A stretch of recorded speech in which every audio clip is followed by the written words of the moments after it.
Bonjour tout le monde. Je m'appelle Thomas Walsh. Je ne parle pas bien français. S'il vous plaît, je parle anglais. Merci beaucoup. Well, good morning, everyone. It's wonderful to be here in Montreal, in Quebec, and Canada. And I've had a good occasion to come here many times, and often can meet friends and acquaintances that I've missed over the intervening times. Some of us were in Korea earlier this month, where UPF, Universal Peace Federation, had a major program. And we've just returned, maybe even a little bit jet lagged still. I'm currently serving not only as a senior advisor to the Universal Peace Federation, where I served for many years as its chair. I'm now heading up a graduate school. It's called the HA International Graduate School for Peace and Public Leadership. It's based in New York City.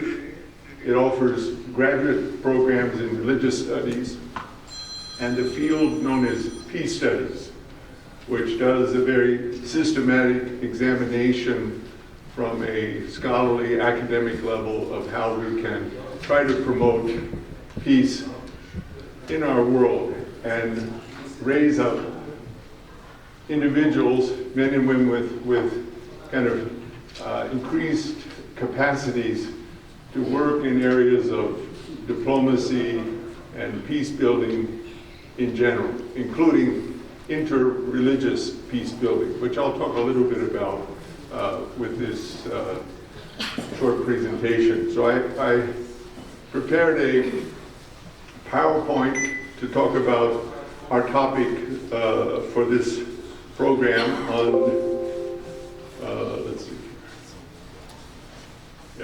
on faith and spirituality at the center of social peace.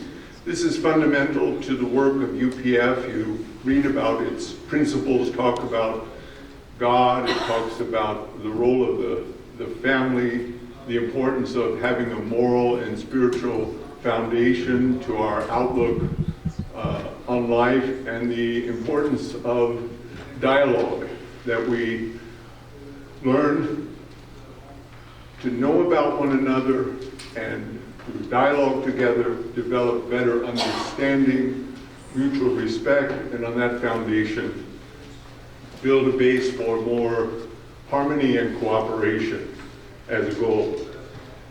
First of all, I thought just to say what is religion? We take that term for granted, but it's a category, a way of describing a phenomenon that happens all over the world. And when scholars began to study different cultures around the world, they could find differences but certain similarities as they would come to explore South Asia and learn about Hinduism and Buddhism and Sikhism and Jainism, and could draw parallels with Judaism, Christianity, Islam, and say there's something similar here. And so I just thought to identify, remind us of some of those. One is religions often begin with some basic story, some kind of creation myth or story, fundamental story that we can find in the book of Genesis, in the Gospels, in the Bhagavad Gita, in the Quran, that give us some general understanding in a more of a narrative of life, how life started, what our purpose is, and where's our destiny, where are we headed. And then this often gets put into certain doctrines or that's of a more rational nature. We see in religions liturgies and rituals that are performed, ethics, scriptures. So these are certain commonalities, and I use this term like heroes. There's a famous book written by a scholar of religion called Joseph Campbell. Some of you may have heard of him, but it's called Hero with 1,000 Faces. And he looked at all the cultures and religions around the world and saw a certain structure of the life of these great heroes of different cultures and religions. And there were similarities in the structure of those stories. But also religion forms community. It has been the basis of bringing, we share this story. We look back to our common origin according to our founding myth. And I don't use that word myth as meaning something not real or not true, something magical. But myth is like this deepest core understanding of who we are. So that's something about religion, and then we see it manifested in this second level of categories we call a religion, Christianity, Judaism, Islam, Hinduism, Buddhism. And then we can also look that when we do the demographics, not only are people Indians or Americans or Canadians or Europeans, but also we can do data and demographics of religion. And we see it's not a small thing. There are a lot of Christians. You know, we just had a new pope, right? Pope Leo the 14th. I talked to Father Fernandez about that. And people are interested in that because religion is still significant. Pope Francis was beloved by many, of course not by all, but he also worked to build relationship with Islam, and together with the Sheikh of Al-Azhar, which is the kind of central teaching institution of Islam, or perhaps the most highly respected in Cairo, in Egypt. And they formed a good relationship. I had the chance to meet Pope Francis on 3 occasions, and the most recent was in 2019, and when I was with him, he wanted to give me this book called On Human Fraternity, and he was so excited about it because it was a book that kind of, he worked together with this Muslim high imam, the Sheikh of Al-Azhar University, and it was a major breakthrough in building fraternity. So my second point is that religion is extremely important just by the numbers alone. If we look at our world of 8 billion people, let's say 7 billion are kind of believers that generally can fit into one of these categories.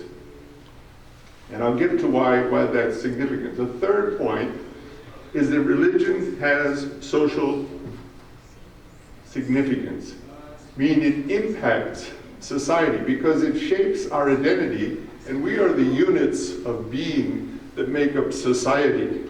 So our identity, not exclusively or totally, is shaped by religion, but for most of us, it's a very formative and basic life-shaping, character-shaping, concept-shaping aspect of our identity. So, and then we act in society and the world. So it is impacting the social world around us. This was certainly an insight of the sociologists of religion, like Max Weber or Emil Durkheim. These were famous early sociologists who studied religion. Max Weber had studied Karl Marx and saw that Marx saw religion as simply a superstructure that emerged out of the material conditions of life. In a sense, it had no essence or power of its own, but it emerged as a way to cope with the capitalist system. So the proletariat, sorry to get a little complicated, but you know, embraced religion as a way to cope with their miserable reality. And if you eliminated that reality, the misery of the poor, religion would wither away. Max Weber came and said, no, religion is an agent. It's a forceful agent of society and change in the world. So he said that much of what emerged as modernity, what we call modernity from the 15th, 16th century on the rise of science and etc., was ultimately triggered by religious developments, and it impacted the economic world. So he studied all the world's religions to look at the relationship between religion and economic practices, and saw that there were religions that were simply otherworldly, thinking only about the afterlife or my ultimate salvation, and this world is not so important. But religions are this worldly, not only the afterlife world, but impact this world in powerful ways. How? They very much impact the institutions of the family, the core kind of sexual ethics and morality of the religions. They affect fertility rates. You know, one of the issues that many nations are dealing with now is depopulation. Depopulation. That means rapid decline of birth rates, fertility rates. We were just in Korea. Korea's birth rate is 0.7%. The replacement fertility rate is 2.1%. So that means quite a few highly developed nations are now having decreasing populations. This has massive impact, including China, Russia, increasingly the United States. It has huge impact. I work in higher education. If your pool of fertility is declining, you've got all these universities to accommodate this population, but that population shrinks. Schools are going to close. They have to close down.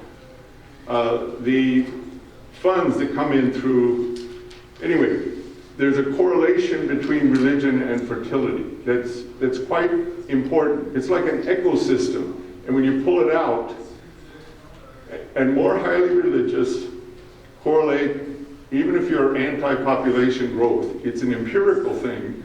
Let's forget about the politics of it or our view of the future and the best type of world to have.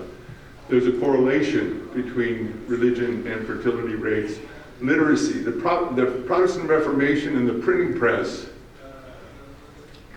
created a huge spike in literacy. This contributed to modernization, rise of science, so many things.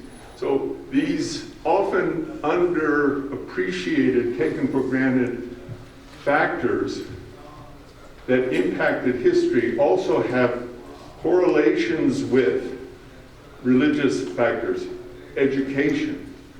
Often, in order to read the scripture, you need literacy, and also it leads to the capacity to be better educated. And religion impacts the economic, the political, ultimately the cultural, and the ethos. So we're talking about creating social peace. The other thing I didn't mention, the term social capital. That social capital is we know financial capital. Social capital is what kind of helps us build institutions in society and work together. Everything from educational institutions to non-governmental organizations, civil society, etc. So religion plays a key role there as well. We're living in a fascinating time. A lot of the outgrowth of the Enlightenment, the scientific revolution, and that predicted the withering away of religion, that it would die out over time because it was a more primitive stage of human intellectual development, the development of human consciousness. And as we matured, it would fade away. This was the secularization thesis, and it seemed to be applicable, particularly in certain parts of the world. In Europe in particular, it seemed to be the case. Industrialization, modernization led to secularization. But they began to see differing trends, and this became most apparent at the time when the Soviet Union and the Cold War that we knew kind of came to a close.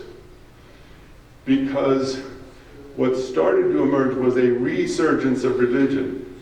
This impacted international relations. This impacted the way scholars looked at geopolitical relations, because they saw that the political sphere and the effort to create a balance of power or realism about geopolitical realities could not be understood without understanding culture and religion that underlies. You look at India and Pakistan almost going into a nuclear threat recently. There are issues there that are related to the difference between Islam. Yes, it's about Kashmir, but there's also something about the division of India and Pakistan, going back to the time of Gandhi and that had some aspect related to the differing cultures that were rooted in different religions. What's going on in Gaza, of course, that's not strictly a religious war, by no means. But religion is one of the factors that goes into human identity and to social, political, economic identity. It can't be pulled out and put over there. We're kind of this enmeshed group of aspects of our identity. We are religious actors, moral actors, political actors, economic actors in one body. So more and more, the understanding of the role of religion has emerged, and many talk about the post-secular age. I read an article, sorry to pick on you, Father Fernandez, that in Europe, which is has been traditionally a highly secular, there's a very strong growth trajectory in the Catholic Church. So even these resurgences are happening. There was a famous book by Samuel Huntington in 1993, right after the end of the Soviet Union. Two things happened. One was people observed the former Yugoslavia and the Balkans. And Yugoslavia broke up into different kind of ethno-religious political entities. The Bosnians, the Serbians, and the Croatians, Slovenians, Montenegrins, etc., often along religious, ethnic lines.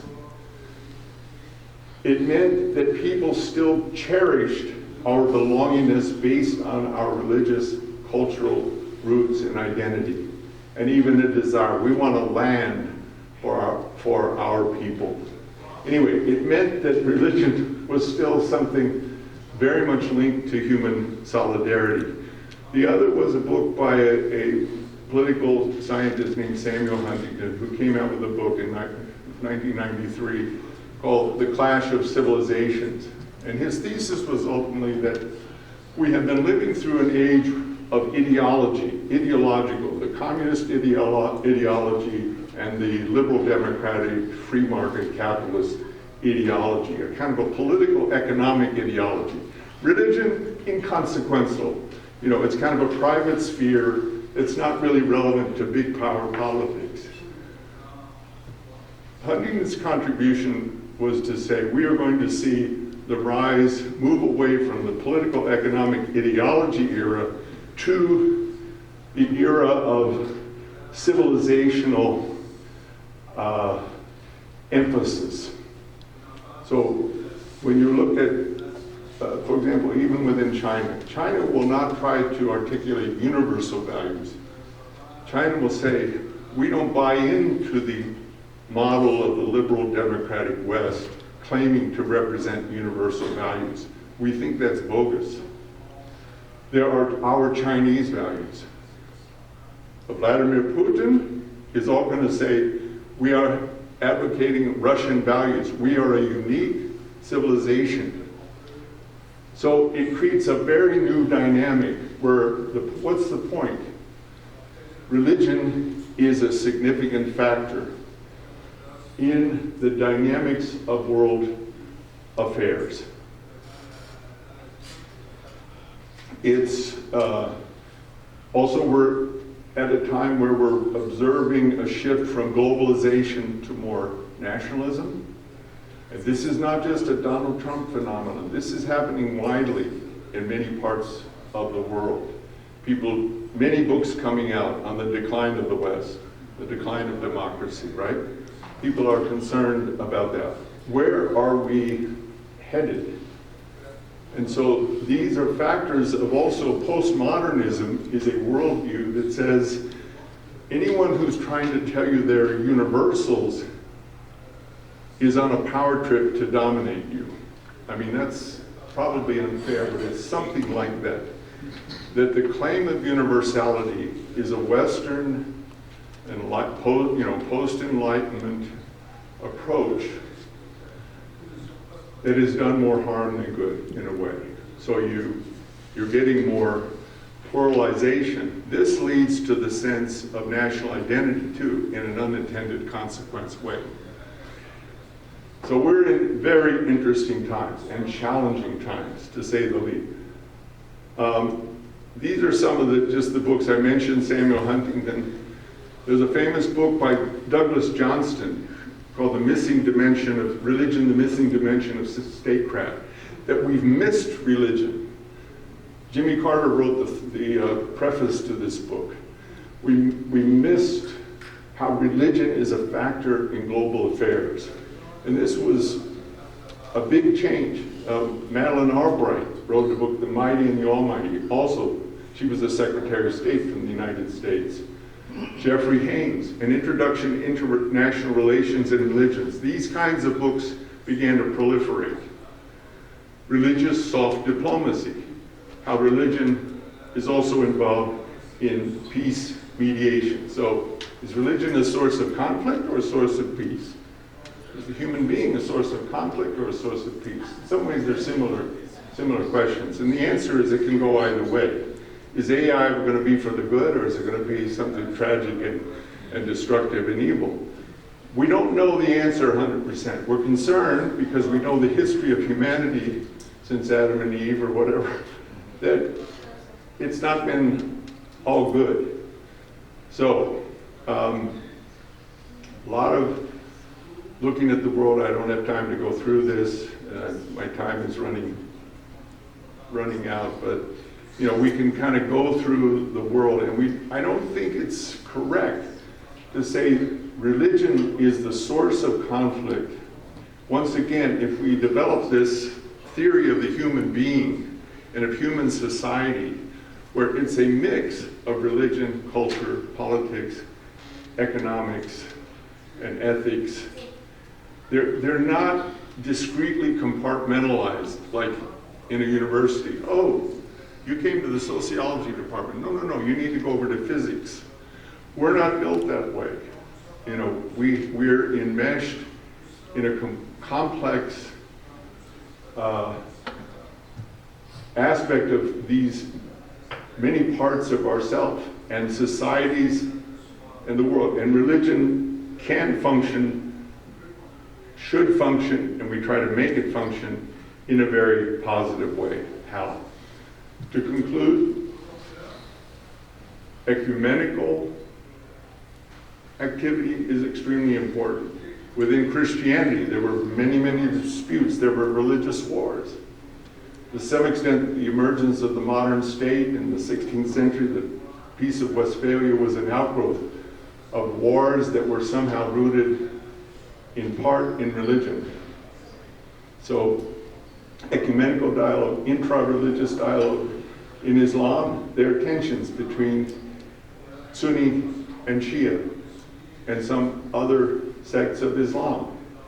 All religions have internal challenges and disputes that can be worked on.